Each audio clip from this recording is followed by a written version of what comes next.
আল্লাহর হাবিব সাল্লাল্লাহু আলাইহি ওয়াসাল্লাম বললেন, কিয়ামতের একটা আলামত, কিয়ামতের আগে তোমাদের বক্তব্য হয়ে যাবে লম্বা, সালাত হয়ে যাবে খাটো। সালাতের পরে তাসবিহ পড়তে চায় না লোকজন, ব্যস্ত, মহা ব্যস্ত, সুপার বিজি। কোত্থেকে আসলে এই ব্যস্ততা?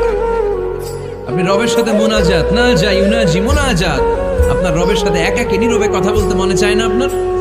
এত তাড়াহুড়ো কিসের?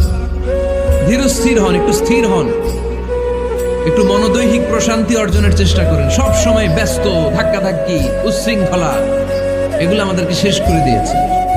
এজন্য লম্বা চড়া বক্তব্য ঠিক না। বক্তব্য শুনতে আমাদের ভালো লাগে, আমল করতে ভালো লাগে না। বক্তব্যটা শেষেই সিগারেট ধরায়, আছে না নাই? মাহফিল শেষেই বিড়ি ধরায়, কয় চমৎকার ওয়াজ করছে হুজুরে। ওয়াজটা সেরকম হয়েছে, অনেক কণ্ঠ সুন্দর হুজুরের। এতদিন ইউটিউবে দেখছি, আজকে সরাসরি দেখাইছি। আছে না নাই?